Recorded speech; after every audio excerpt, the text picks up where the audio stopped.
Assalamualaikum warahmatullahi wabarakatuh. Halo semuanya, perkenalkan nama saya Aat Solihawati dengan NIM 228824415 dari Prodi Pendidikan Sejarah Untirta. Nah, pada kesempatan kali ini saya akan mereview sebuah artikel jurnal yang menurut saya sangat menarik yang berjudul The Bugis Makassar Diasporas yang ditulis oleh Leonard Andaya dan diterbitkan pada tahun 1995 dalam Journal of the Malaysian Branch of the Royal Asiatic Society. Sebelum masuk lebih jauh, mari kita pahami dulu istilah diaspora. Nah, diaspora adalah kondisi ketika suatu kelompok masyarakat meninggalkan tanah asalnya, kemudian menetap dan membentuk komunitas di wilayah lain. Namun, mereka tetap menjaga hubungan identitas budaya dengan tempat asalnya. Jadi, bukan sekedar pindah tempat, tetapi juga membangun jaringan sosial, politik, dan budaya di perantauan. Nah, artikel ini mengangkat kisah diaspora antara Bugis dan Makassar yang meninggalkan tanah kelahirannya di Sulawesi Selatan, terutama setelah kekalahan Makassar dari VOC pada tahun 1669. Nah, migrasi ini bukan sekedar perjalanan mencari tanah baru, tetapi juga proses panjang pembentukan identitas dan jejaring sosial di perantauan. Nah, Andayana menulis dalam bahasa Inggris yaitu The Defeat of Makassar by the Dutch East Indian Company in 1669 led to a massive exodus of Bugis Makassar people who sought new opportunities elsewhere. Yang artinya, kekalahan Makassar membuat orang Bugis Makassar melakukan migrasi besar-besaran untuk mencari kesempatan hidup di tempat lain. Nah, tujuan artikel ini jelas ya, yaitu menelusuri alasan migrasi, cara mereka beradaptasi, dan dampaknya di daerah-daerah tujuan. Dengan menggunakan sumber sejarah seperti arsip kolonial, catatan lokal, dan laporan etnografi, Andayana berhasil menyajikan gambaran yang kaya. Hasilnya cukup mengejutkan, ternyata orang Bugis Makassar itu bukan hanya pendatang yang menyesuaikan diri gitu, tetapi melainkan ikut membentuk dinamika politik dan sosial.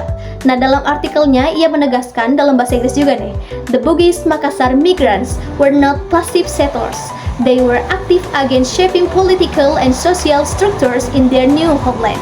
Artinya, para perantau Bugis Makassar bukan sekedar penonton, tetapi juga benar-benar menjadi aktor yang ikut menentukan arah politik dan sosial di wilayah baru. Kita lanjut ke analisis kritisnya nih. Kekuatan utama artikel ini terletak pada kajiannya yang komprehensif. Andayana tidak hanya membicarakan migrasi dari sisi ekonomi, tetapi juga dari sisi politik, sosial, hingga budaya. Nah, artikel ini memberi kita pandangan luas tentang bagaimana diaspora berperan dalam sejarah Nusantara. Namun, ada juga nih keterbatasannya. Banyak sumber yang dipakai berasal dari catatan kolonial atau arsip kolonial, sehingga perspektif masyarakat kecil kurang terdengar gitu. Selain itu, artikel ini ditulis hampir 3 dekade lalu, sehingga belum mengaitkan diaspora Bugis Makassar dengan konteks migrasi modern. Nah, artikel ini membuat atau menggunakan bahasa Inggris gitu, sehingga kita memerlukan translate terlebih dahulu untuk membacanya. Next, meski begitu, artikel ini tetap sangat relevan ya. Ia sejalan dengan teori migrasi modern tentang push and pull factors serta teori identitas diaspora. Nah, Andayana menyebut diaspora communities constantly negotiate between the desire to preserve their heritage and the need to adapt to a new environment. Artinya, komunitas diaspora selalu berada di antara dua pilihan nih, mempertahankan warisan budaya atau beradaptasi dengan lingkungan baru.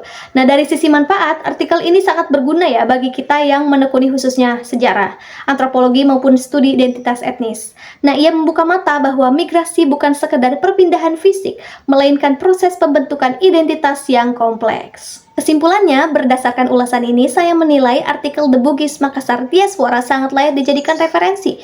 Alasannya, artikel ini kaya akan data, dan juga analisisnya tajam, dan memberi pemahaman mendalam tentang bagaimana sebuah komunitas perantau mampu memberi pengaruh luas di kawasan Nusantara. Nah, demikian review yang dapat saya sampaikan. Semoga bermanfaat dan mari kita jadikan kisah diaspora antara Bugis dan Makassar ini sebagai cermin untuk memahami dinamika migrasi dan identitas di masa kini. Terima kasih atas perhatian Anda. Wassalamualaikum warahmatullahi wabarakatuh. Bye-bye.